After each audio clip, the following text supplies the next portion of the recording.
Voilà, bonjour à toutes et à tous. C'est un plaisir de vous avoir aussi nombreux. On a beaucoup de monde, on a 200 inscrits pour cette conférence. Donc, on se réjouit de vous avoir, on se réjouit de passer ce moment. Ça va être un moment très riche. Il y aura beaucoup, beaucoup d'échanges. On a vraiment des conférenciers et conférencières de talent, puisque c'est le thème de la séance du jour. Donc, en tout cas, un grand merci d'être là avec nous et on se réjouit beaucoup, beaucoup de vous avoir.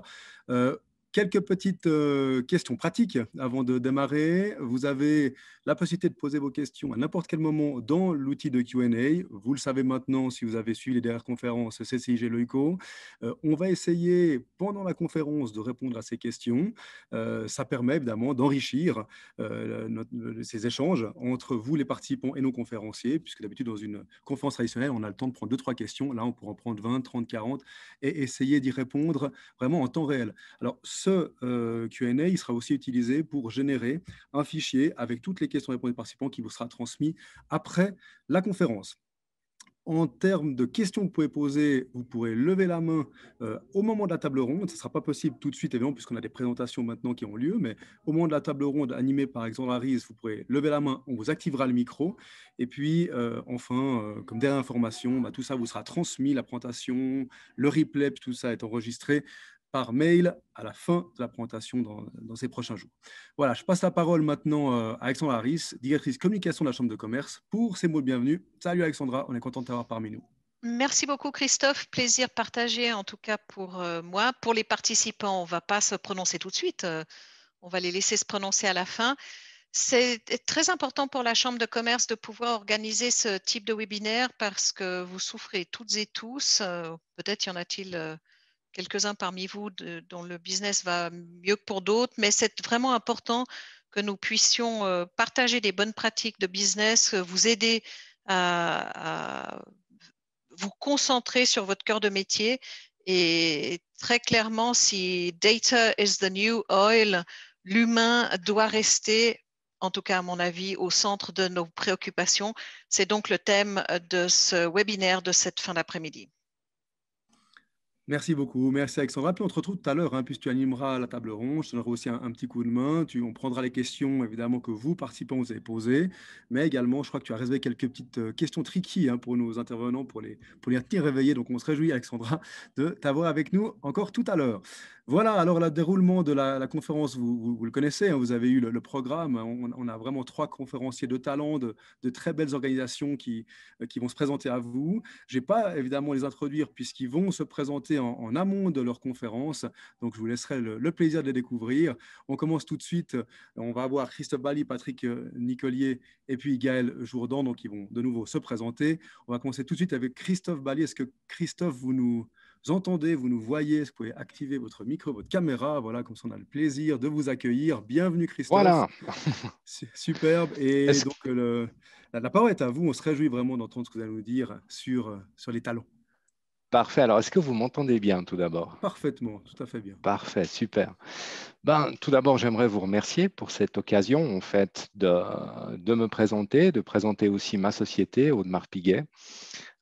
C'est une société, en fait, connue dans le monde du luxe, hein. J'y suis depuis 6 ans avec une position de Chief HR Officer. Et dans ces prochaines 10 minutes, en fait, donc je ne vais pas m'étendre sur ma présentation à moi, mais plutôt sur le sujet qui est d'attirer des talents et de les conserver. Donc j'aimerais vous parler en fait de notre manière de faire en fait, et puis dans ce domaine qui est quand même un petit peu particulier, qui est celui de l'horlogerie. Et puis, j'aimerais aussi profiter de la présentation pour vous parler d'initiatives que nous avons mises en place et qui ont fait leurs preuves chez nous, chez Audemars Piguet. Alors, pour commencer, avant de rentrer dans le vif du sujet, j'aimerais vous parler d'une chose, c'est mon tabouret de cuisine. Donc, effectivement, ce n'est pas tellement dans le sujet, mais en fait, comme vous tous, j'ai basculé en home office et j'étais plutôt mal équipé. Donc, j'ai travaillé un certain temps sur ce tabouret de cuisine. Et puis, assez rapidement, j'ai commencé à avoir mal au dos. Et j'ai réalisé que plein d'autres collaborateurs Audemars Piguet devaient également souffrir de mauvaises conditions de travail.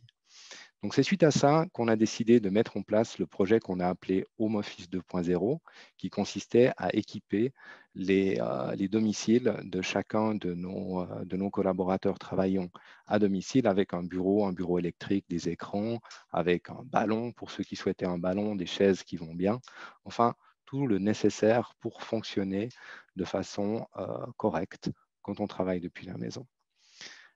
Mais ce qu'il faut réaliser au-delà de ça, en fait, c'est que c'est le devoir des responsables RH que d'être agile face à ces changements. Et c'était un gros changement pour tout le monde. Et puis qu'il faut savoir y répondre très rapidement. Et si possible, en évitant d'avoir mal au dos aussi. Et ça, c'est une des clés de la rétention. Cette agilité, en fait, cette capacité à réagir rapidement et puis à s'adapter à un environnement qui change. Voilà, Christophe, si on peut changer, voilà. Donc, en fait, cette mentalité d'adaptation, elle n'est pas nouvelle pour Audemars Piguet. En fait, elle est à l'origine du succès de l'entreprise depuis 145 ans.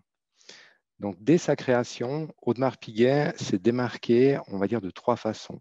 Une première façon qui est l'indépendance, une deuxième façon qui est d'être tourné vers l'avenir, et une troisième façon aussi de nous démarquer, c'est d'avoir un impact positif sur la société. C'est une réelle volonté. Donc, en tant qu'employeur, notre discours, il doit donc rester aligné avec ces valeurs-là. Voilà. Voilà. Alors, en fait, je ne vois pas très bien l'écran. Je crois que vous pouvez, voilà, il y a 3 éléments qui vont apparaître, qui sont apparus. Le premier, c'est prendre soin de l'humain. En fait, pour nous, c'est faire partie d'une famille au sein de laquelle on veut que nos collaborateurs se développent. Ensuite, encourager, développer le talent. Ça, c'est de créer un environnement qui va favoriser la créativité, l'innovation, la confiance en soi aussi, l'autonomie. Très important. Et puis finalement, d'avoir cet impact positif sur la société.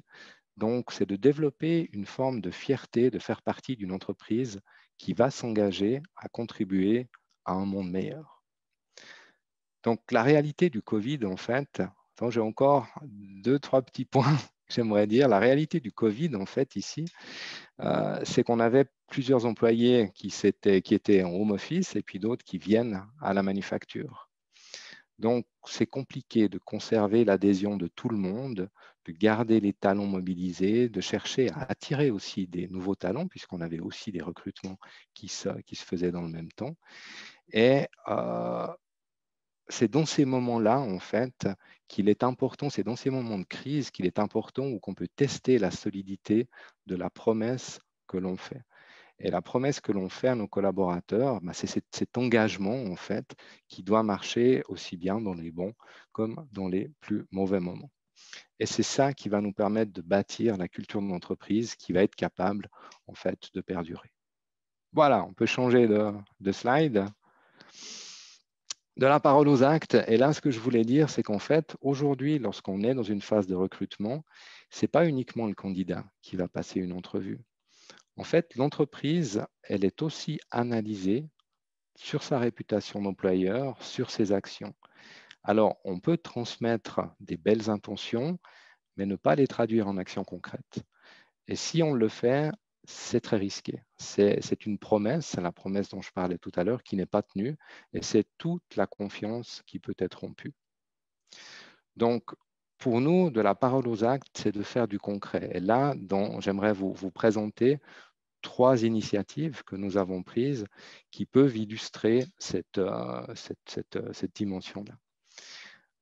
La première, qui est de prendre soin de l'humain, c'était l'initiative Radar. Alors, c'est plutôt l'initiative Off Radar, puisque on a officialisé le fait que les gens, à partir de 6 heures du soir jusqu'à 6 heures du matin, peuvent très bien se déconnecter. Il n'y a plus d'email, il n'y a plus de téléphone, il n'y a plus tout ça. Alors, je ne vous le cache pas, ça n'a pas marché complètement. Parce qu'on a toujours eu des débordements, c'est compliqué de faire respecter ce genre de règles, surtout dans une période de home office où on cherche aussi une forme de flexibilité, où on va laisser les gens en fait travailler plus tôt, plus tard, etc. Donc, cette notion horaire de 6 heures du soir à 6 heures du matin ne tient pas vraiment. Par contre, la philosophie, c'est de se dire, une journée de travail, elle fait 8 heures, elle ne fait pas 18 heures. Donc là, on va revoir un petit peu cette initiative radar de façon à pouvoir parler de ça en disant, voilà, on veut que les gens aient aussi une vie privée. Alors, elle va prendre une forme un peu différente de celle qu'on avait jusqu'à aujourd'hui, mais c'est important de ne pas brûler nos ressources de ce côté-là.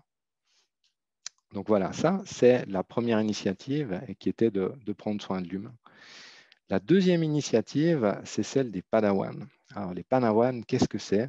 Eh bien, c'est notre moyen d'encourager et de développer en fait le talent. Pour y arriver, l'idée de base, en fait, c'est d'amener les idées tout en haut, de les amener au comité exécutif sans qu'il y ait de passage particulier ou de filtre ou de choses comme ça.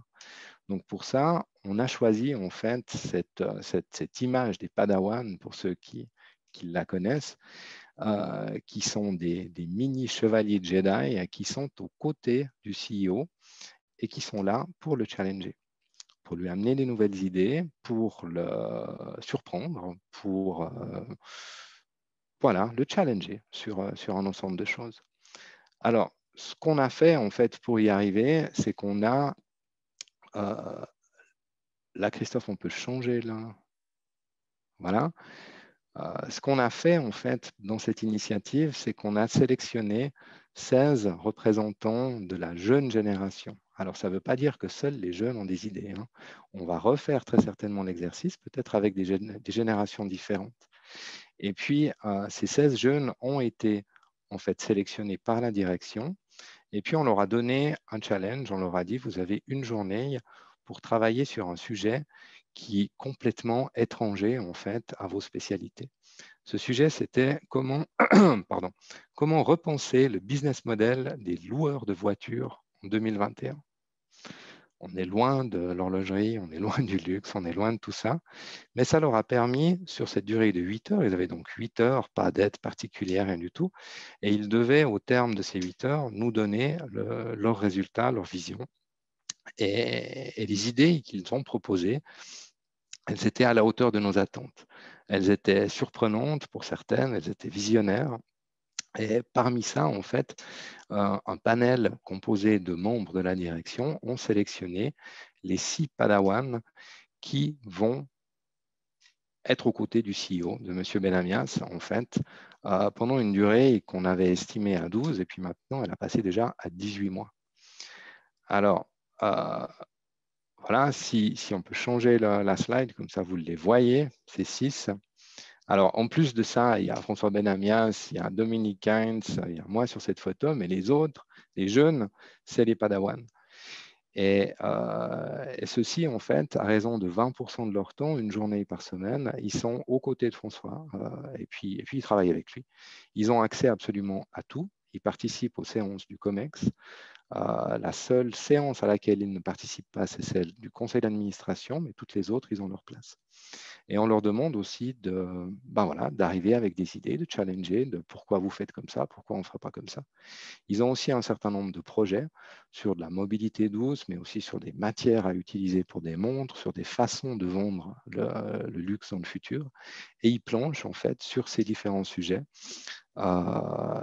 pour nous surprendre. Donc, je ne peux pas vous donner aujourd'hui les retours, tout ce qu'ils nous ont déjà apporté, parce que bien sûr qu'un certain nombre de ces idées, on veut les garder secrètes pour nous, mais il y a des idées assez intéressantes. Voilà, donc ça, c'est les 6. Je vous ai parlé de 16, il en manque 10. Les 10 autres, ils ont tous aussi ce statut de Padawan, mais eux sont répartis en fait, et puis eux sont directement liés avec des officers. Et puis les officers, en fait, vont leur donner, les faire travailler sur un certain nombre de sujets. On a des sujets relativement complexes comme l'automatisation. Comment est-ce qu'on va faire pour maintenir la valeur de la main humaine dans un processus industriel qui s'automatise? Et ça, ce sont des réflexions qu'on mène avec eux. Voilà, ça c'était pour nos Padawan. Et puis on a un troisième, je voulais vous citer 3 exemples. Le troisième exemple, c'est d'avoir ce fameux impact positif sur la société. Alors, comme beaucoup d'entreprises, on a un programme de volontariat. Ce programme de volontariat, malheureusement, le Covid l'a mis à mal puisqu'on n'arrivait plus à faire ce qu'on avait choisi de faire, les différentes activités qu'on avait choisi de faire pour aider les communautés. Donc, on a plutôt développé en fait le volontariat de compétences. Le volontariat de compétences, si je donne un exemple très concret, notre directeur des achats, en fait, lui s'engage vis-à-vis d'associations locales pour les aider en fait dans leur processus d'achat, pas pour acheter à leur place ou quoi que ce soit, mais c'est pour les former aussi aux nouvelles techniques, les aider à se structurer, s'organiser en fait pour être plus performants. Et ça peut être très utile, par exemple dans le cadre d'un EMS ou d'associations. Comme ça, c'est très chouette. Et puis, ça permet en fait aux employés d'aider ces associations et ça leur permet aussi de trouver du sens dans la contribution qu'ils amènent.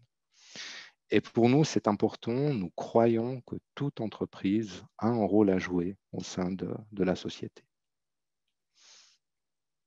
Voilà.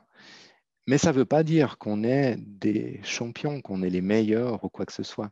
Donc là, je vous présente les résultats de l'enquête interne de satisfaction qu'on conduit tous les 2 ans, en fait, et où on voit en fait qu'à 93%, les gens sont fiers de travailler chez Audemars Piguet, c'est très bien. On a aussi une attention, les valeurs personnelles en fait sont en accord avec AP, et là aussi à 88%, donc c'est un beau résultat. Mais on a aussi des choses qui vont moins bien. Et puis, Audemars Piguet n'offre pas, a priori, les possibilités d'évolution professionnelle que le personnel souhaite. On n'est qu'à 67%. Alors après, on se rattrape, on est à 93% dans j'ai le sentiment de travailler pour une entreprise orientée vers l'avenir. Ça nous fait plaisir. Mais on a ce 67%. Et ce 67%, je regarde sur mon autre écran parce que je vois que j'ai des questions à laquelle je dois répondre. Mais je vais y répondre, mais je vais peut-être juste terminer en fait ma présentation.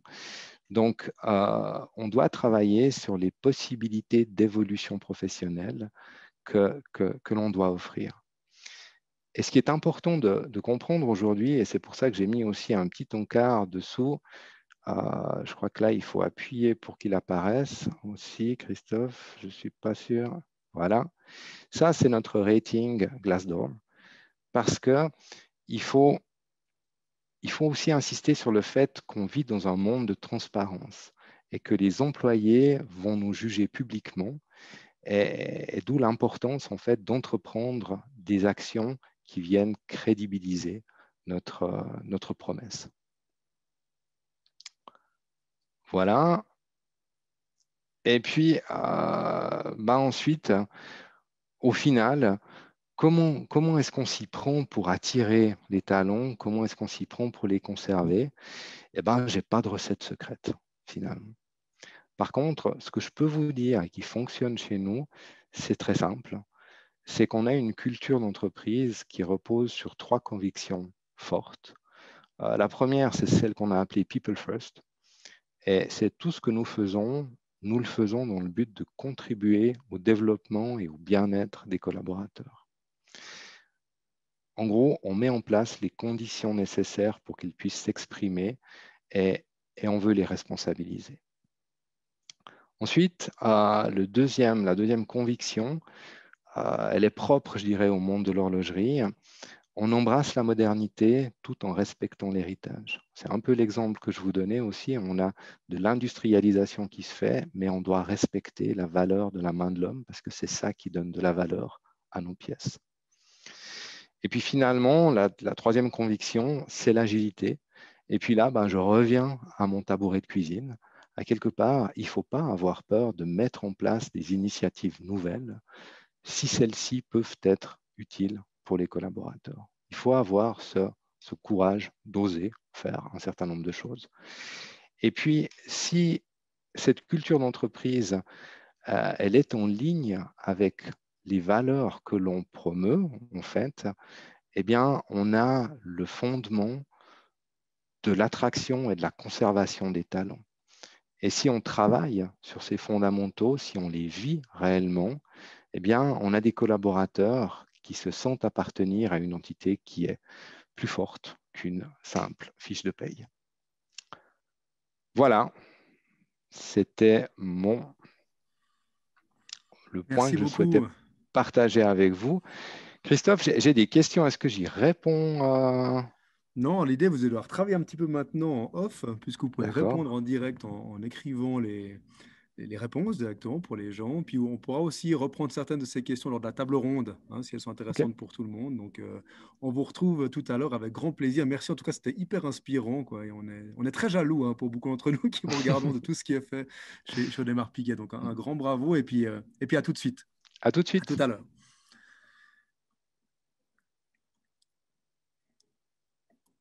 Voilà, on a le plaisir maintenant d'accueillir Patrick Nicolier. Il est Head of Human Resources de Global Fund, énorme organisation sur Genève. Il va nous en parler. Patrick, on est super content de t'avoir avec nous. Bienvenue, avec un magnifique fond d'écran en plus, qui est de circonstance. Bravo Patrick. On te laisse la parole. On réjouit de découvrir ta présentation et puis à tout de suite. Merci beaucoup Christophe et bonsoir à toutes et à tous. C'est vraiment un plaisir pour moi d'être là et de pouvoir essayer de faire ce lien aussi entre la Genève internationale, Genève, le secteur privé et vraiment un grand merci pour l'organisation de cette conférence. Donc, je suis le directeur des ressources humaines du Fonds mondial de lutte contre le sida, la tuberculose et la malaria, basé à Genève.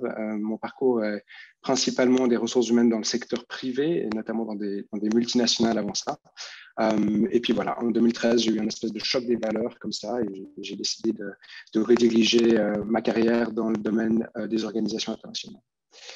Donc, on va pouvoir passer à la première slide et on va pouvoir passer directement à la deuxième en fait. J'aimerais juste vous présenter en 2 mots qu'est-ce que c'est que le Fonds mondial avant de vous parler de la sécurité psychologique des employés qui, pour moi, est un des éléments les plus importants dans l'attraction et dans la rétention des talents actuellement. Et je pense que c'est un élément qui va devenir de plus en plus important dans les années à venir. Donc, le Fonds mondial, c'est un partenariat privé-public qui a été conçu en 2002, initié par Kofi Annan, avec comme objectif de mettre un terme aux épidémies de sida, de tuberculose et de paludisme. Donc, c'est une organisation internationale, c'est un statut d'organisation internationale qui mobilise et investit environ 4 milliards de dollars chaque année pour des programmes de lutte contre le sida, la tuberculose et le paludisme dans un peu plus de 100 pays. Et le Fonds mondial a un business model un peu particulier parce qu'on travaille donc avec les autorités publiques, la société civile, les institutions techniques, le secteur privé et les personnes touchées par les maladies dans les pays. Et en fait, on essaie de forcer un petit peu la collaboration entre tous ces différents acteurs. Et c'est eux qui nous soumettent des projets qu'on va ensuite évaluer. Et ensuite, on va décider de faire un investissement ou pas.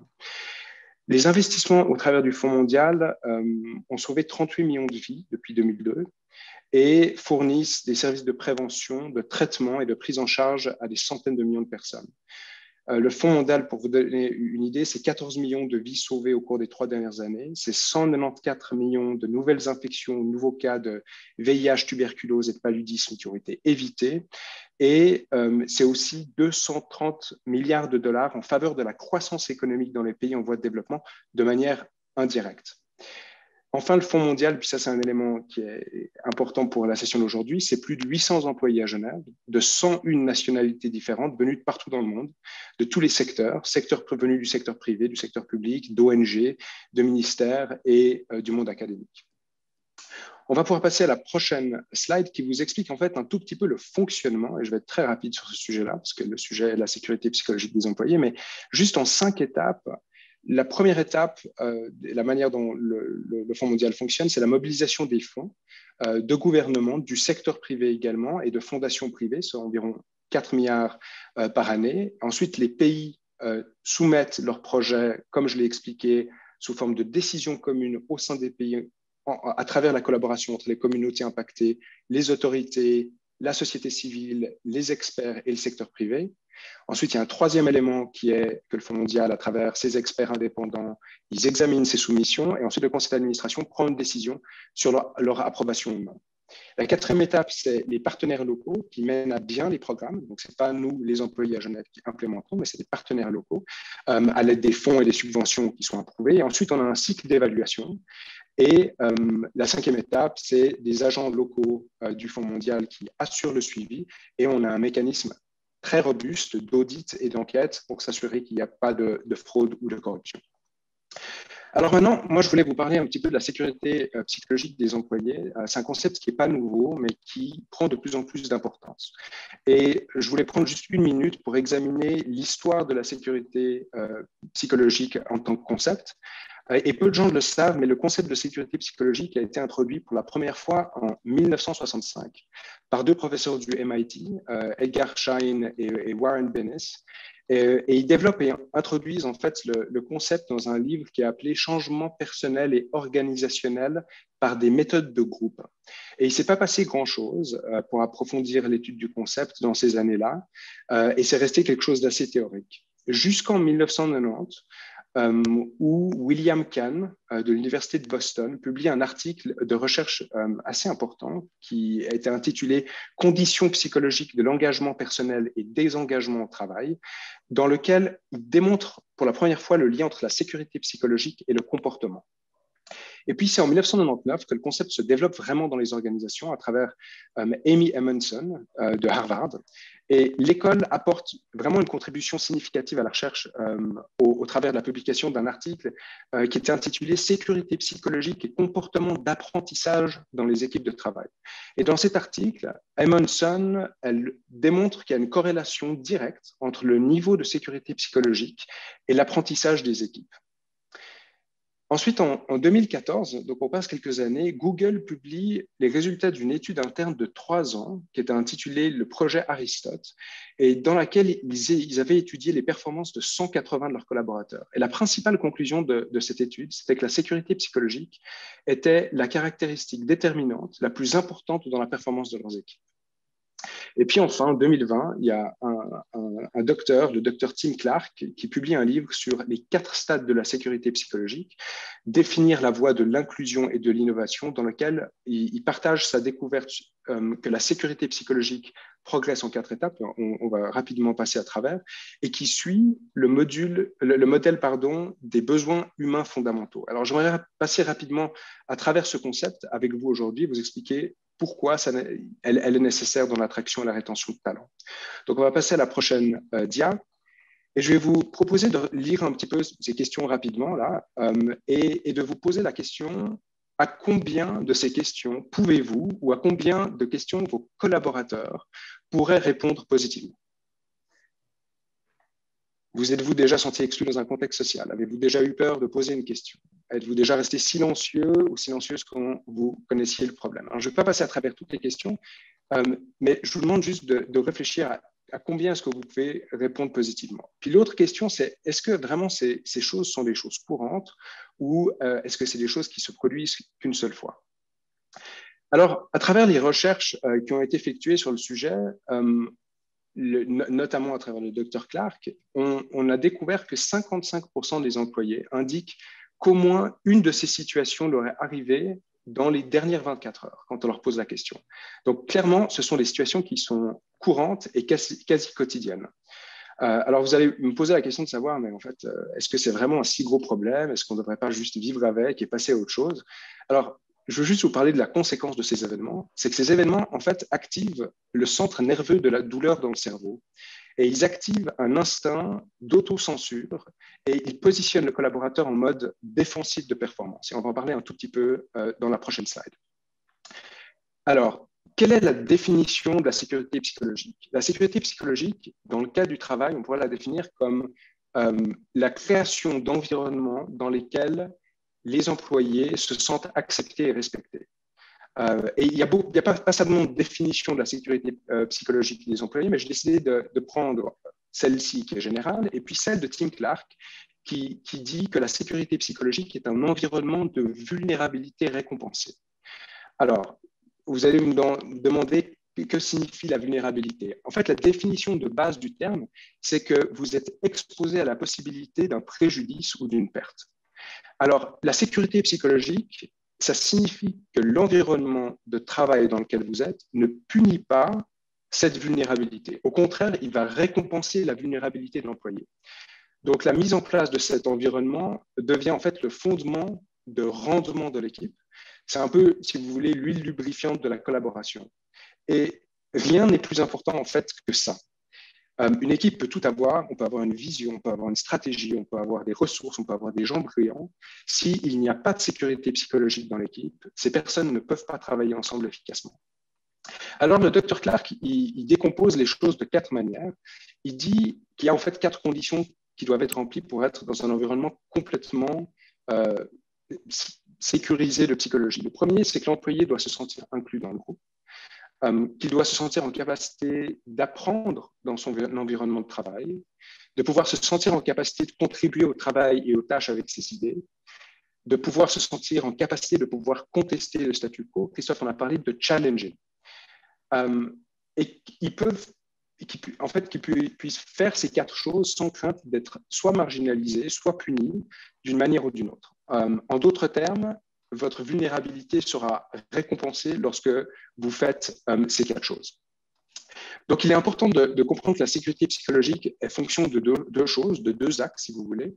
Un, le respect, et le deuxième, c'est la permission. Donc, c'est la fusion ou la combinaison de ces 2 axes, du respect des employés et de la permission qu'on leur donne, qui va produire un niveau donné de sécurité psychologique. Donc, la sécurité psychologique progresse en 4 étapes, basées sur les 4 étapes que j'ai mentionnées. Et il est important de comprendre que ces 4 étapes, en fait, elles représentent un modèle humain universel.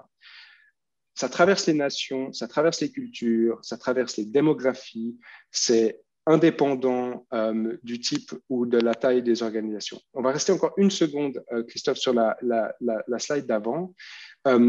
La première étape, c'est la sécurité de l'inclusion. Ça signifie que vous vous sentez inclus, vous êtes accepté, que vous avez un sentiment d'appartenance. C'est la première étape, car c'est la première chose dont les gens s'inquiètent quand ils interagissent avec d'autres personnes dans un cadre social.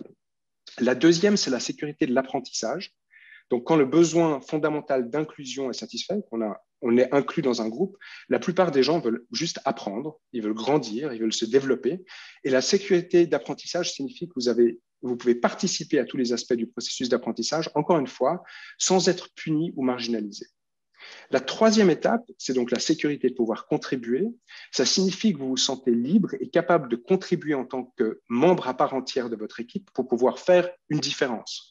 Alors, encore une fois, on suit le modèle des besoins fondamentaux. Une fois que les gens apprennent, une fois qu'ils ont acquis des connaissances ou des expériences et des compétences, le désir naturel, c'est d'utiliser ce qu'ils ont appris, d'appliquer leurs nouvelles capacités pour apporter une contribution. Et la dernière étape, c'est la sécurité de pouvoir contester le statu quo, de challenger. Donc, ça signifie que vous pouvez contester le statu quo sans être puni, sans représailles, ou sans être mis en danger ou mettre en danger votre réputation personnelle. Et la sécurité de challenger est le stade le plus élevé de la sécurité psychologique, car il doit protéger l'individu au plus haut point d'exposition personnelle et de vulnérabilité. Et il satisfait aussi un besoin humain fondamental, qui est le besoin fondamental d'améliorer les choses et de les rendre meilleures. La prochaine slide, c'est vraiment la question de, en fait, pourquoi est-ce que c'est aussi important pour les organisations? Alors, la sécurité psychologique dans le cadre du travail va devenir un enjeu clairement majeur dans l'attraction et la rétention de talents dans les années à venir. Il y a eu un manque qui était toléré jusqu'à présent dans les organisations, notamment par la génération des baby-boomers et de la génération X, qui ont toléré leur manque, mais les générations Y et Z et vraiment voient ça comme un élément essentiel dans leurs besoins de satisfaction au travail, au-delà même des titres, de la flexibilité au travail ou des rémunérations. Et il faut savoir que lorsque la vulnérabilité est punie, lorsqu'il y a une violation de la sécurité psychologique, il y a 3 choses qui se produisent. Premièrement, l'événement déclenche les centres de la douleur dans votre cerveau, c'est ce que j'ai expliqué avant. Deuxièmement, il déclenche un instinct d'autocensure. Et troisièmement, il modifie votre comportement pour vous replier sur un mode de performance défensive. Donc, vous allez contribuer de manière beaucoup moins importante.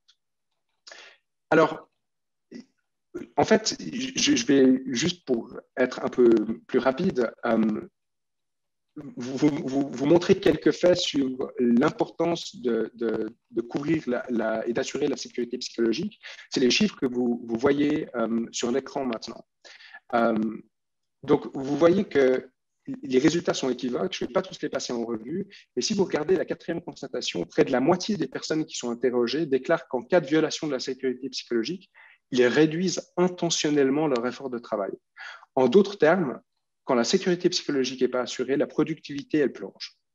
Et puis, si vous regardez, si vous jetez un œil à l'avant-dernière découverte, vous allez voir aussi qu'un quart des personnes interrogées déclarent que lorsque ce genre de violation de la sécurité psychologique se produit, en fait, elles expriment intentionnellement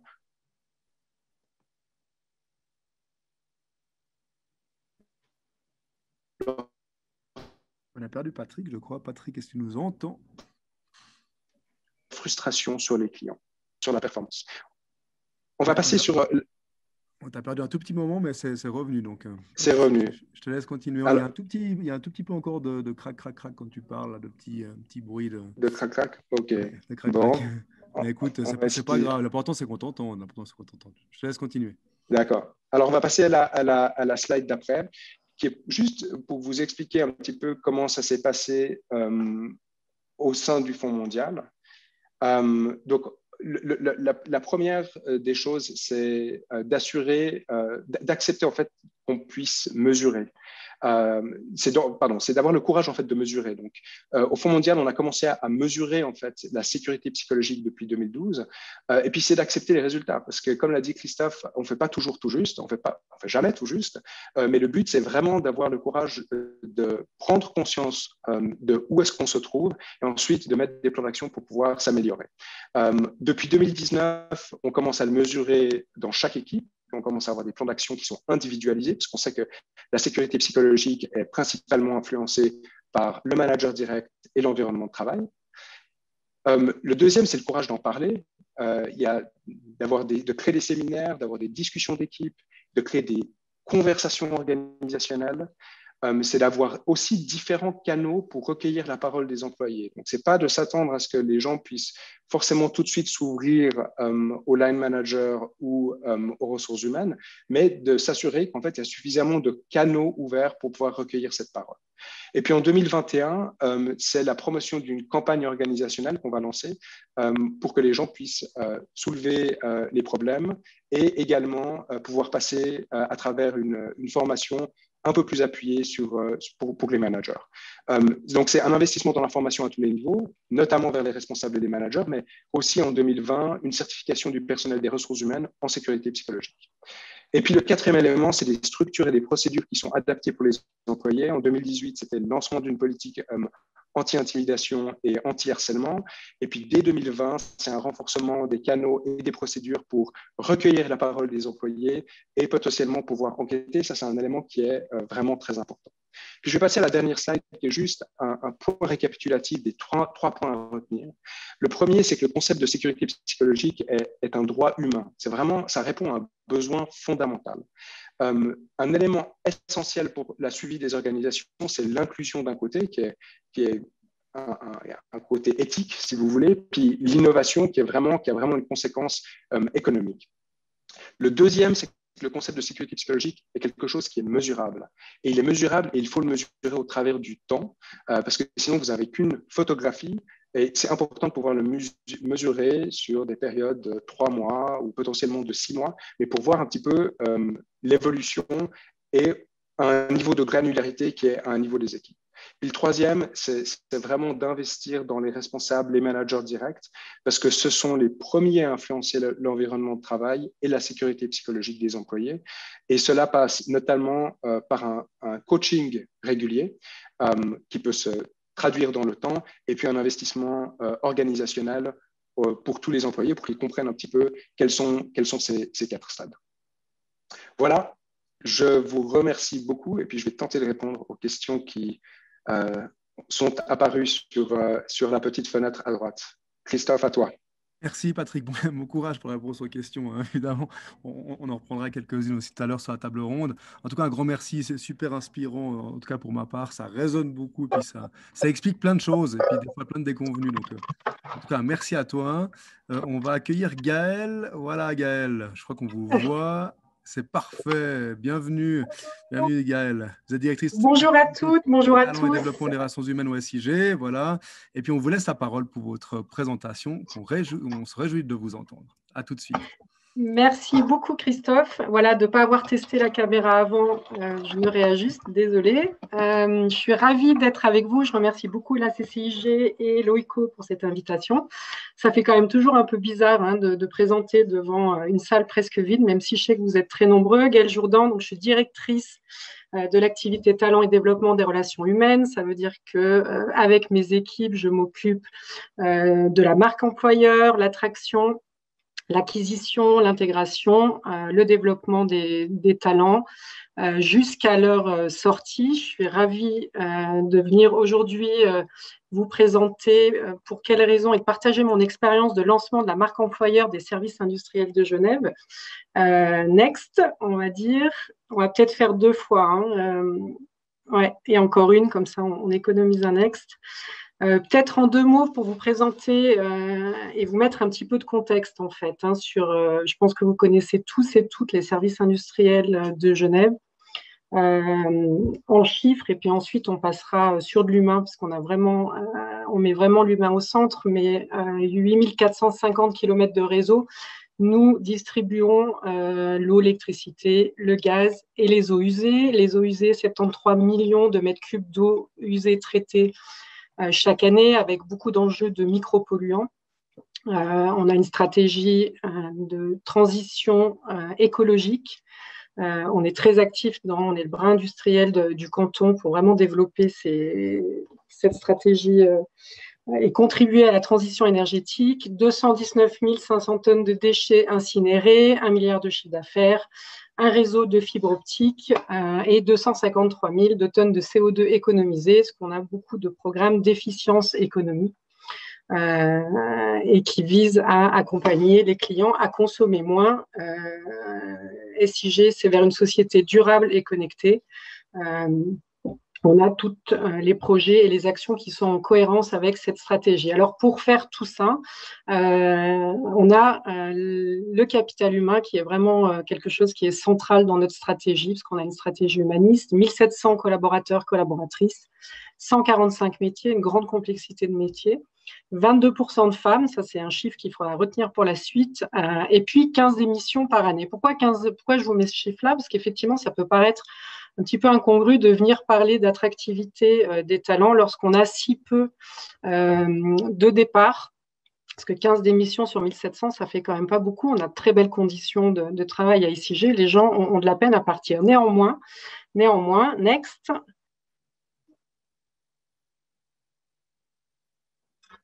Merci Christophe. Effectivement, nous allons faire face à des départs massifs d'ici sur 10 ans, puisque nous allons avoir tous les baby-boomers, hein, parce qu'on a très peu de départs finalement par année, et l'effet démographique se faisant, ce qui est un effet qui est comparable à l'échelle mondiale, on a tous les baby-boomers qui vont partir de manière presque simultanée à la retraite, ce qui représente 700 départs sur un horizon temps de 10 ans. Donc, ça nous a amené en fait à décider de mettre l'emphase en fait sur l'attractivité des talents. Pourquoi? Next.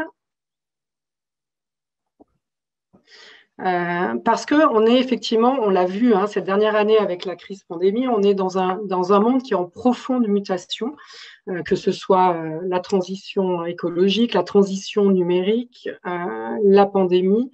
C'est un monde qui va de plus en plus rapidement. Et savoir recruter à SIG, ça fait longtemps qu'on recrute. Je crois qu'on sait relativement faire, sauf que l'enjeu pour nous, c'est de ne pas recruter un pour un et de ne pas remplacer avec les mêmes compétences. Pourquoi? Parce que nos métiers changent, étant de plus en plus actifs sur la transition énergétique avec le développement de réseaux thermiques notamment. Nous avons déjà des nouveaux métiers que l'on n'a pas l'habitude en fait de recruter, parce qu'avec la transition numérique, et vous connaissez tout ça, on en a parlé aussi avant, on a l'évolution des métiers qui s'accélère.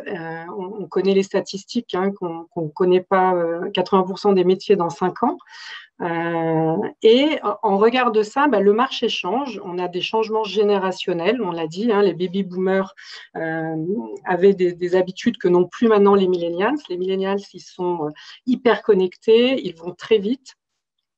Et donc, on doit vraiment mettre des moyens pour pouvoir les attirer différemment. Et puis, pour compléter, on appelle ça la guerre des talents. À SIG, on n'aime pas trop ce mot, mais c'est pour vraiment mettre en valeur que les talents qui nous intéressent vont être de plus en plus rares et qu'il faut, pour ce faire, se rendre beaucoup plus visible. Pour nous, l'enjeu, L'enjeu de ces départs, c'est finalement de le transformer en une opportunité. Une opportunité, pourquoi? Parce que l'on souhaite faire évoluer en fait notre culture. Je l'ai dit, on a une stratégie humaniste. On a besoin de mettre l'humain au centre, puisque c'est l'humain qui va faire la différence. Et on souhaite profiter de ce changement de renouvellement pour recruter des compétences qui vont nous permettre de relever nos défis dans le futur, qui sont les compétences 4.0 que l'on connaît.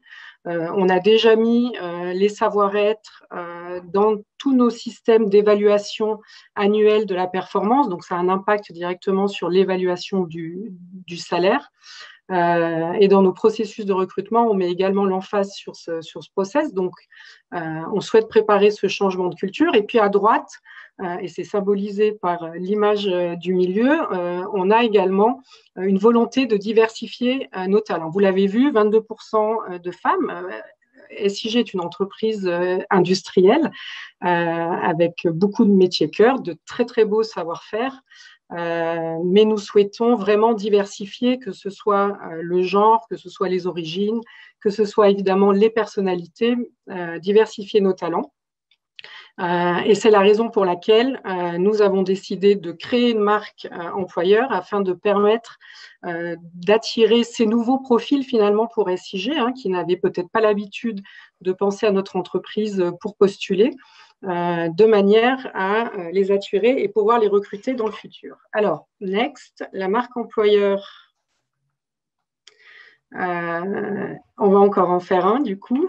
Merci Christophe.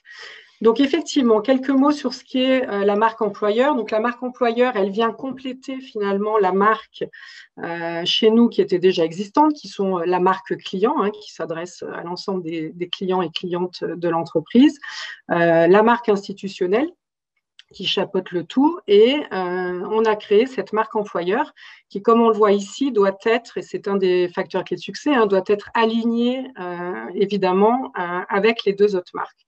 Cette marque employeur, elle fonctionne en fait comme les autres marques, c'est-à-dire qu'on va utiliser, c'est ce qu'on appelle le marketing RH, on va utiliser les outils de marketing, non pas pour attirer des clients, mais pour attirer des futurs talents, candidates, mon écran qui s'étend, mais de le faire de manière vraiment très subtile. C'est-à-dire qu'au lieu de mettre une annonce d'emploi et attendre que les candidates postulent, là, on va être très en amont du process pour créer différents contenus à l'image de la marque et susciter de l'intérêt et être finalement suivi au fur et à mesure par une communauté de futurs talents qui correspondent à nos valeurs.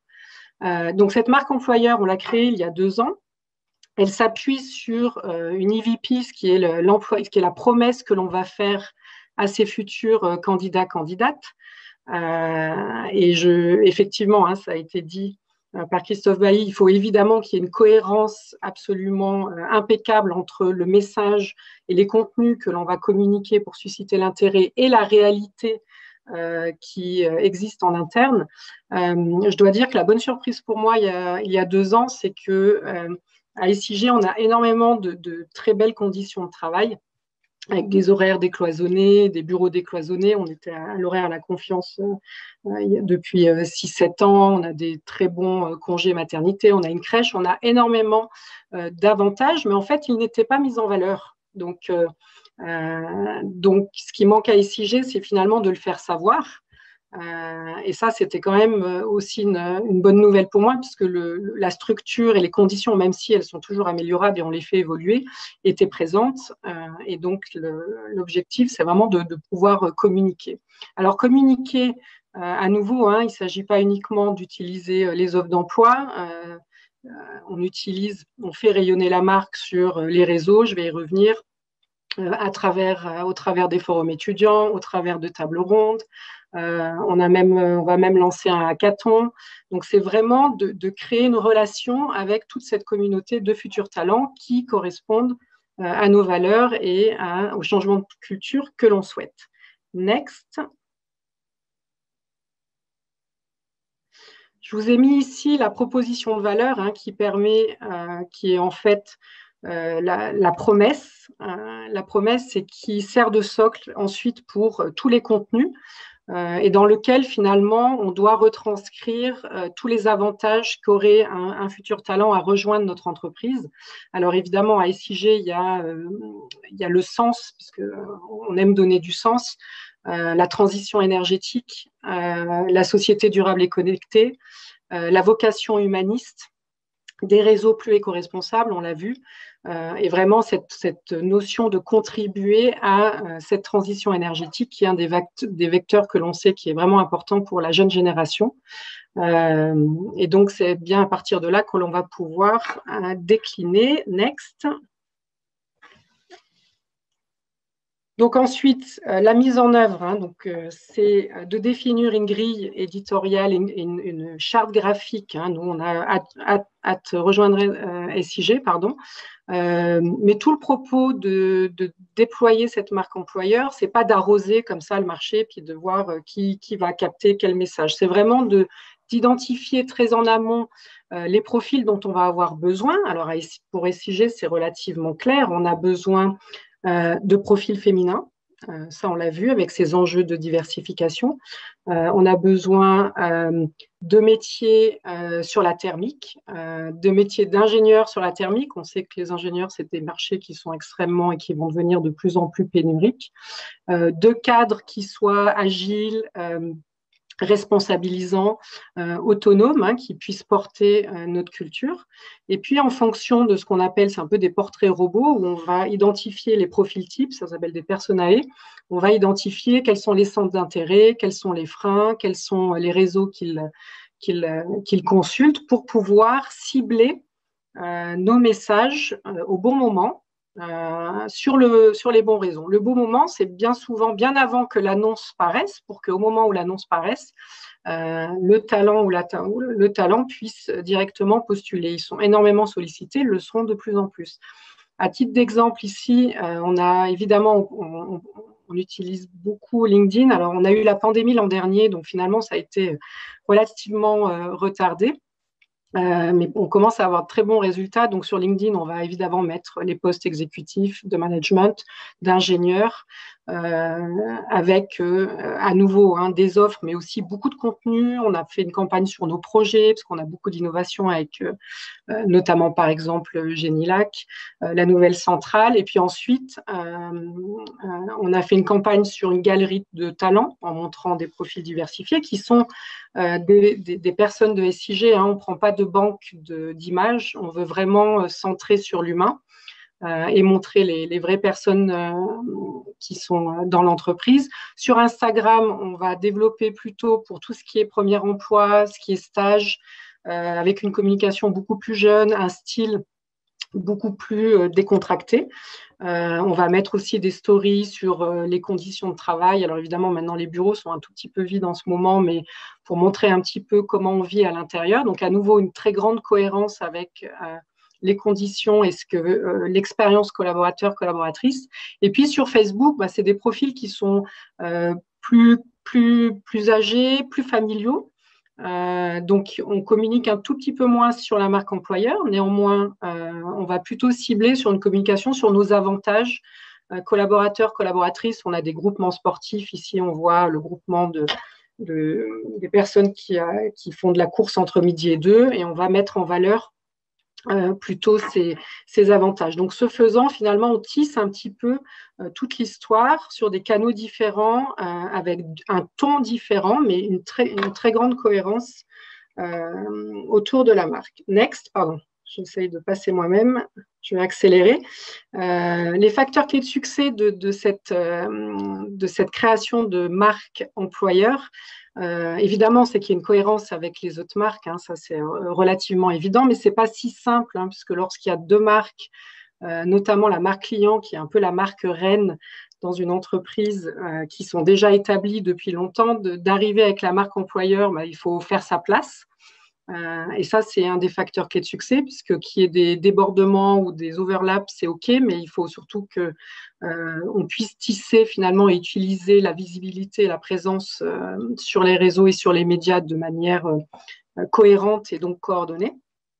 Il faut évidemment que la marque employeur reflète notre stratégie, ça c'est la base évidemment, je l'ai déjà dit, et puis que ce soit aligné avec les conditions internes et la culture interne. Et puis là, c'est toujours un petit peu la pierre angulaire, je l'ai dit, SIG est une société qui est en profonde, qui a toujours été en transformation, puisqu'on a toujours évolué rapidement. On a toujours un peu un coup d'avance, hein, à la fois sur nos méthodes de travail ou sur les innovations de projets. Et c'est vrai que entre attirer avec vraiment la culture et la stratégie, c'est une chose. Une fois qu'on arrive à l'intérieur, vous imaginez bien que tout le monde n'est pas complètement non plus aligné en termes de manager ou sur la stratégie que l'on déploie avec cette notion d'agilité. Donc, il y a effectivement, il faut trouver un juste milieu, même si à nouveau, on a énormément de cohérence chez nous. Et puis, dernier élément, c'est effectivement l'engagement des collaborateurs, collaboratrices, puisque à leur niveau, ils sont effectivement ambassadeurs et ambassadrices de cette marque, puisque qui mieux que les collaborateurs, collaboratrices sont mieux placés pour raconter comment ça se passe à SIG. Et en général, lorsqu'on le fait, tout le monde veut postuler chez nous, ce qui est plutôt un bon signe. Enfin, next. Attirer des talents par la marque employeur, alors effectivement, c'est le moyen qui nous semble aujourd'hui indispensable au regard des éléments indiqués, hein, avec les évolutions de métiers et de culture, mais évidemment, la marque employeur, elle est portée dans tous les process, et ça commence, et c'est le suivant, c'est le parcours candidat-candidate auquel on doit vraiment porter un soin particulier, puisqu'à nouveau, les candidats-candidates sont extrêmement sollicités, le seront de plus en plus, et pendant tout leur parcours jusqu'à la fin, ils sont, comme j'ai dit, ambassadeurs. Juste un petit zoom sur sélectionner, et après j'en aurai terminé. À titre d'exemple, en termes de next, pardon. À titre d'exemple, à SIG, on a revu tout le processus de recrutement pour raccourcir drastiquement, ils étaient tellement longs, le processus de recrutement, et donc le parcours candidat-candidate, hein, qu'on a identifié avec les facteurs clés de succès en amenant de la transparence pour les candidats-candidates. Et puis, dans le méthode de sélection, on a mis en place un assessment center. Je l'ai dit, il faut que ça soit à l'image de la stratégie de l'entreprise. Pour nous, c'est l'humain au centre. Et l'assessment center, ça vise à mettre les candidats-candidates en situation collective, avec des mises en situation collective qui permettent à des observateurs, observatrices SIG d'identifier leur capacité à collaborer, à leur savoir-être, leur capacité à prendre des initiatives. Et ce faisant, on est vraiment à l'image de ce que l'on souhaite, et c'est vraiment, on a toujours des très très bons retours sur ces assessment centers parce qu'on fait énormément de feedback et les candidats-candidates peuvent ressortir avec beaucoup d'éléments qui sont très précieux pour eux pour la suite. Donc voilà, ça c'est juste pour illustrer et montrer que ça continue dans le process. Donc les trois choses à retenir, et je crois que c'est le dernier slide. La nécessité de recruter autrement, je pense qu'elle est, ça c'est vraiment une réalité que vous devez aussi connaître clairement avec toutes ces évolutions. Et puis nous, cet enjeu de volume de baby boomers. La marque employeur, c'est un vecteur fort. Il ne suffit pas d'avoir des bonnes conditions, encore faut-il pouvoir les dire et les vendre, en fait, hein, et vraiment attirer par du contenu. Mais évidemment, il ne faut pas s'arrêter là, puisque si vous ne faites que vendre et qu'à l'intérieur, ça ne se passe pas du tout comme vous aviez promis, eh ben, vous n'arriverez pas à les conserver. Et pour ce faire, je vous renvoie aux 2 premières présentations qui étaient excellentes. Voilà, merci beaucoup. Merci beaucoup, passionnant, merci et impressionnant, surtout le volume d'activités déployées pour attirer ces talents. Je pense qu'on va encore en parler pas mal sur la table ronde qui suit. En tout cas, un tout grand merci, cher Gaël. Je vous rappelle les bonnes pratiques à la table ronde. Restez avec nous, hein, même si 18 h, on a passé l'heure de l'apéro pour certains. Donc, restez avec nous, vous pouvez prendre un verre et puis participer à la table ronde, évidemment. Vous pouvez lever la main.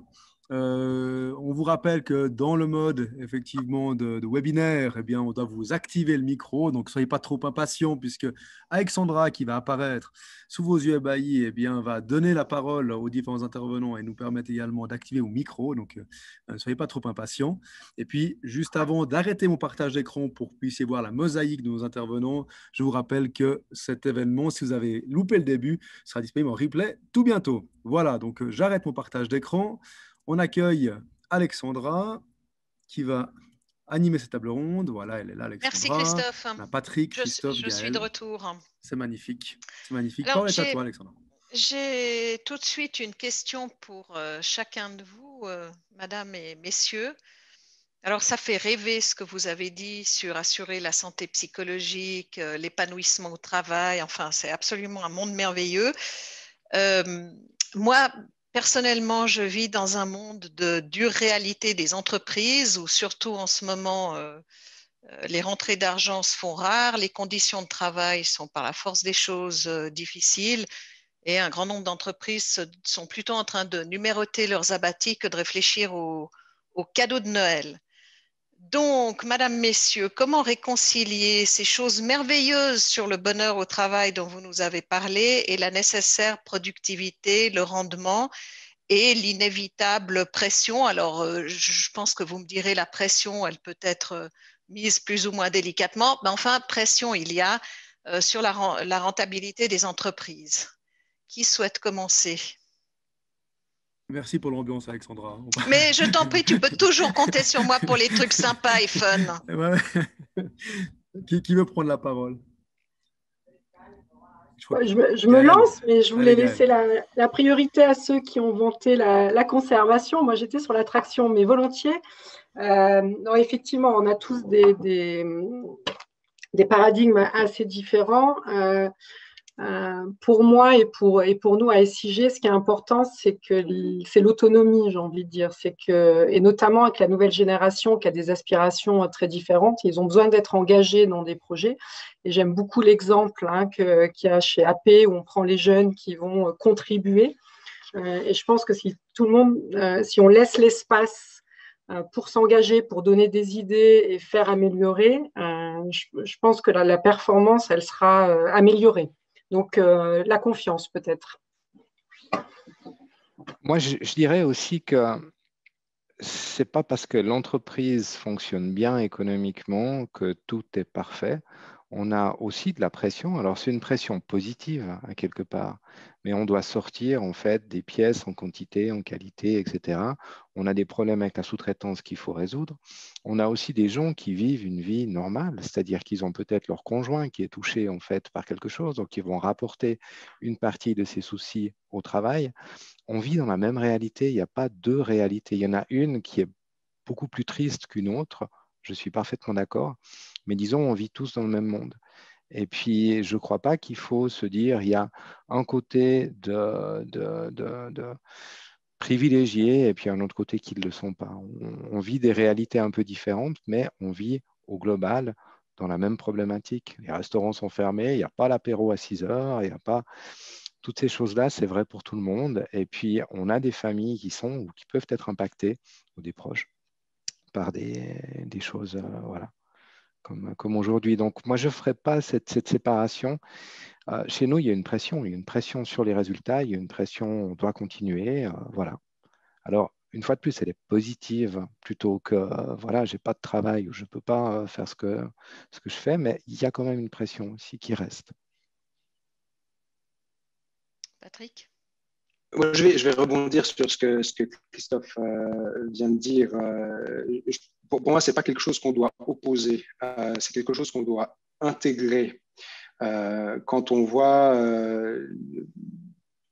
l'impact que peut avoir, par exemple, le manque de sécurité psychologique dans un environnement de travail, moi, l'argument, je tournerais d'un autre côté. Je dirais il faut s'assurer qu'il y ait de la sécurité psychologique pour s'assurer qu'on ne perde pas de productivité. Et quand vous avez 80% des gens qui, après avoir traversé un incident de tension ou de clash avec leur manager, continuent à penser à l'incident plutôt qu'à se focaliser sur la productivité et sur ce qu'il doit faire, ça renforce l'argument qu'en fait, c'est quelque chose qu'il faut faire en sorte de combiner, en fait.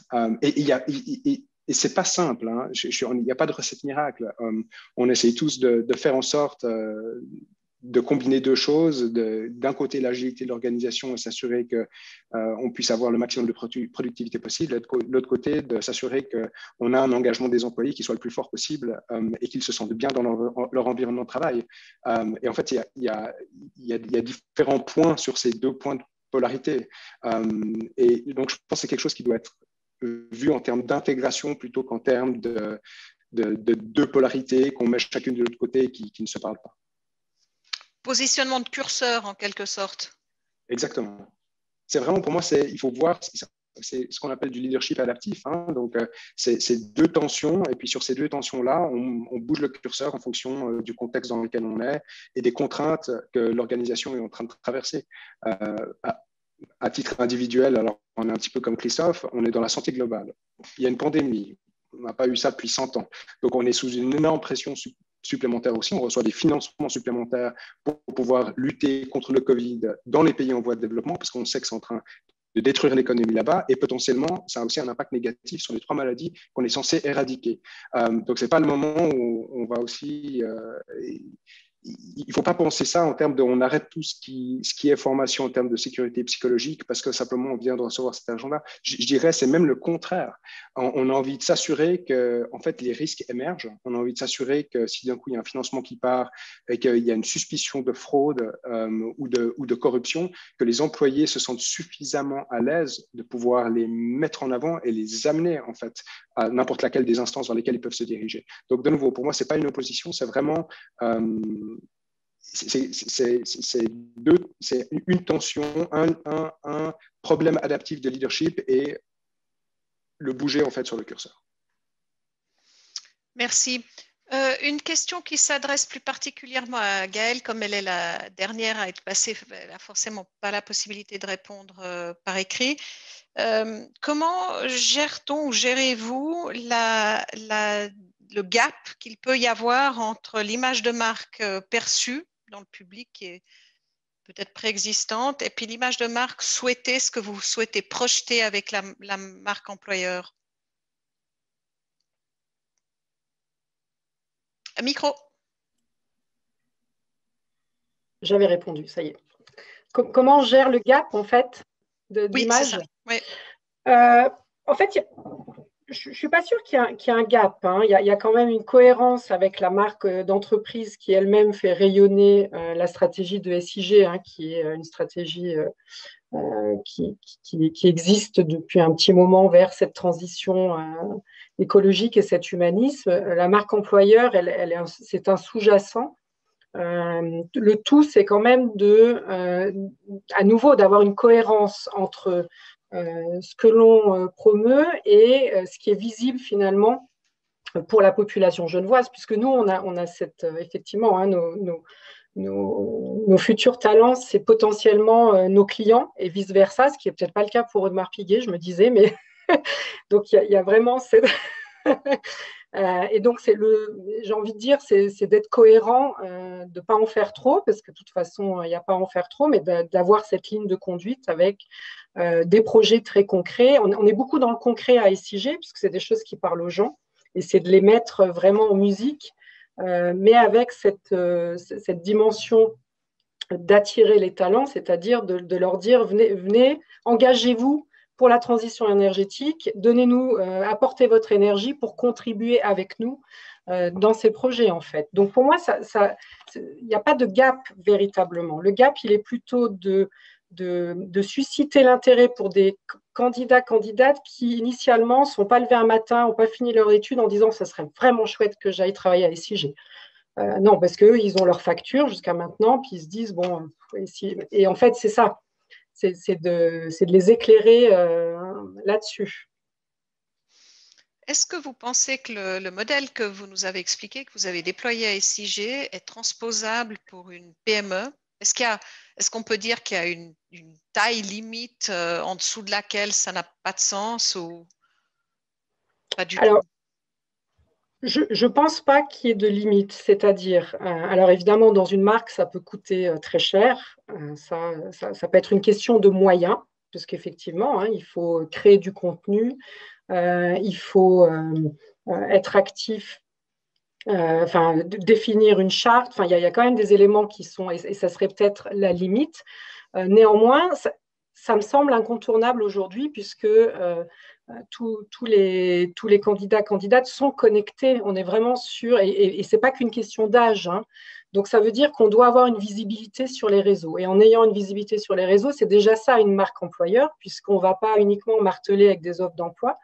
Et je pense que même pour des petites entreprises, ce n'est pas la peine de faire des films en prenant des acteurs célèbres. Il s'agit de donner son message, d'avoir une sincérité et d'expliquer finalement quel est l'avantage pour ces candidates de rejoindre et de faire partie de cette équipe finalement. Donc je pense pas qu'il y ait de limite et je pense que c'est indispensable aujourd'hui d'être visible, d'être vraiment visible. Quelqu'un a posé la question dans le Q&R du problème de la boîte à idées souvent vide et se demandait si c'était lié à l'absence de sécurité psychologique.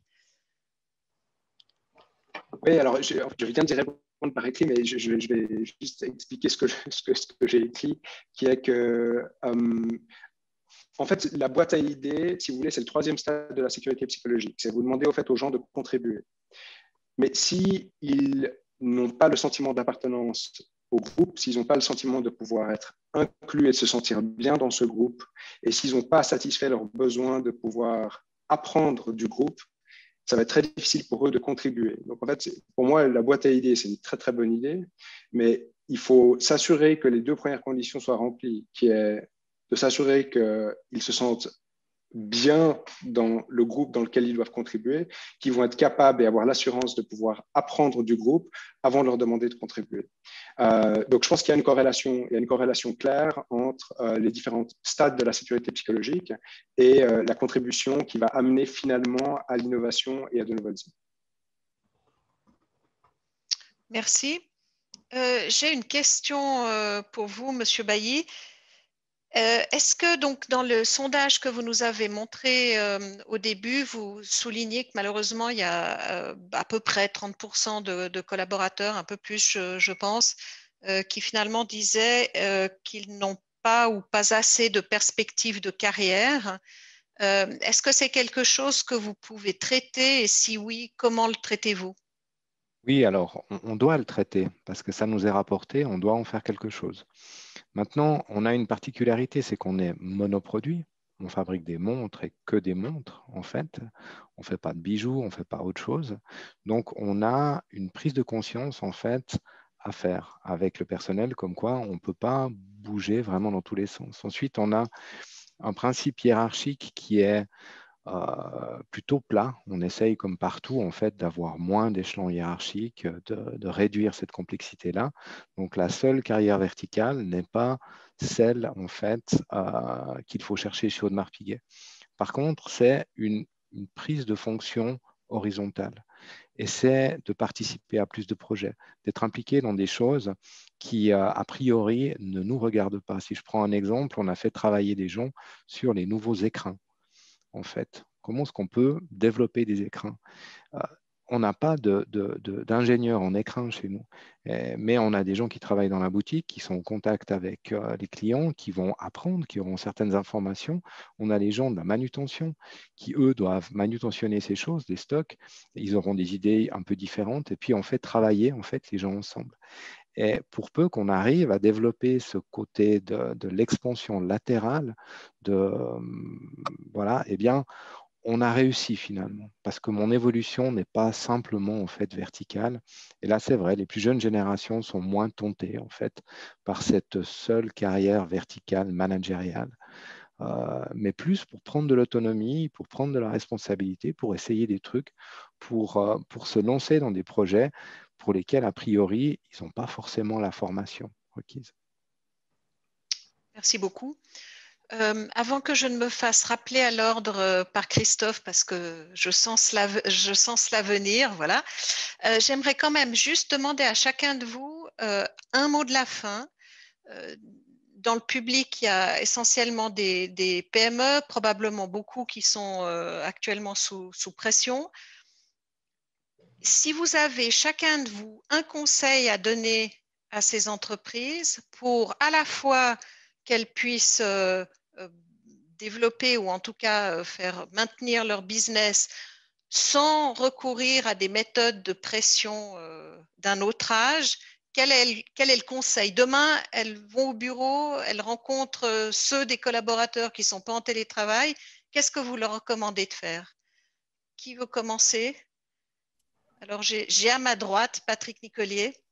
Il est désigné volontaire. Avec plaisir, avec très grand plaisir. Non, je pense qu'un des éléments, et je sais que selon le contexte, c'est vraiment difficile et compliqué en ce moment, mais je suis vraiment convaincu qu'il y a un changement drastique qui est en train de s'effectuer avec le Covid sur non seulement les relations de travail, parce que beaucoup de gens et beaucoup d'entrepreneurs et d'entreprises ont fait confiance à leurs employés. Et mon conseil, c'est ne revenons pas en arrière. Assurons-nous de maintenir un dialogue avec les collaborateurs et les collaboratrices, de comprendre quels sont leurs besoins et d'essayer de définir des solutions ensemble. Parce que je pense que les entreprises qui vont revenir sur un modèle comme avant la crise vont en fait souffrir en termes d'attraction et de rétention de talent. Parce qu'en fait, elles ne vont plus répondre aux besoins et je n'ai pas envie de faire du générationnel, mais je pense que les nouvelles générations notamment vont plus vouloir rentrer dans des environnements de travail où on travaille de 9h à 17h et où vous avez le chef qui vous regarde faire votre travail ou pas faire votre travail. Donc pour moi, c'est s'assurer que cette relation de confiance soit maintenue et qu'elle soit discutée ouvertement parce que nous toutes et tous, on n'a pas forcément toutes les réponses en main. Et il y a beaucoup de ces réponses-là qui sont dans les mains de nos employés et de nos collaborateurs. Christophe Je crois Bailly. que Patrick a donné un terme très important, c'est d'avoir confiance. Cette crise, elle nous a forcés à donner de la confiance et de l'autonomie à nos employés. Et puis, ça a été par le télétravail, ça a été par plein d'autres choses, en fait. On a dû, nous, donner confiance aux employés, donner de l'autonomie. Et le pire serait de revenir en arrière et de réinstaurer des règles, en fait, et des choses qui ramènent cette confiance à un niveau zéro et puis qui remet dans les mains du manager l'entier du décisionnel. Et c'est vraiment ça. Ça marche. On peut laisser les gens, ils vont travailler, ils travaillent souvent plus quand ils sont en télétravail que quand ils sont au bureau. Et voilà. Donc, il faut continuer dans cette direction-là. Un retour en arrière, ce sera pénalisant. Et Gaëlle Jourdan. Oui, alors c'est l'inconvénient de passer à la fin, mais j'avais parlé de la confiance, mais je ne vais pas le reprendre. Nous, on avait déjà un management à la confiance, donc c'est ça qui est intéressant. Je ne peux que abonder dans ce sens. Moi, j'ai envie de dire, c'est que c'est la co-construction. Le monde doit changer. Effectivement, je pense qu'un retour en arrière est juste pas possible. Mais je pense que peut-être face à des difficultés économiques et de marché, le monde est devenu tellement incertain, c'est difficile de peut-être de pas vouloir prévoir trop loin. Je crois que c'est devenu impossible. Mais les solutions, elles sont certainement détenues collectivement par les équipes en place qui connaissent très bien leur métier et qui connaissent très bien leur marché. Donc, co-construisez. Utiliser l'intelligence collective, je crois qu'elle n'a jamais été aussi importante. que maintenant. Merci beaucoup. Et Christophe, Merci. je te laisse le mot de la fin. Merci. Non, les mots de la fin ont été faits. Vous êtes tous et toutes de brillants concepteurs d'écran. J'ai beaucoup aimé ça, hein. Vous êtes des concepteurs d'écran que sont les entreprises censées attirer et retenir leurs perles. Et des perles, vous en avez dans les entreprises, mais vous en avez donné aussi en termes de bonnes pratiques, d'échanges d'expériences. Donc, c'est vraiment génial. En tout cas, un tout grand merci pour ces échanges. Je vous rappelle qu'il y aura effectivement un replay. On va essayer aussi de contraindre, on va utiliser des arguments forts pour essayer de faire en sorte que les questions encore ouvertes qui sont dans notre QNR puissent être enfin, nos panélistes puissent y répondre encore pour qu'on transmettra le fameux document, et bien tout soit dedans. Voilà. Et puis, je ne peux pas évidemment finir cet événement sans vous remercier, sans annoncer le prochain, 20 avril, sur la digitalisation. On a vraiment choisi des choses très, très, très, très pragmatiques, parce qu'on parle beaucoup de digitalisation. Dans les grands groupes, c'est très intégré, mais quid au sein des PME? Qu'est-ce qu'on peut faire? Et donc là, on vous donne rendez-vous le 20 avril également en fin de journée. Un tout grand merci aux panélistes. Un grand merci à toi, Alexandra, pour ton accueil à CCIG. Un grand merci à l'équipe Loïco pour l'organisation. Et puis à tout bientôt. Bon apéro à toutes et à tous, parce que c'est important, ça, il ne faut surtout pas l'arrêter. Voilà, bonne soirée. À tout bientôt. Merci. Merci. Merci. Merci à tout le monde. Bonne soirée.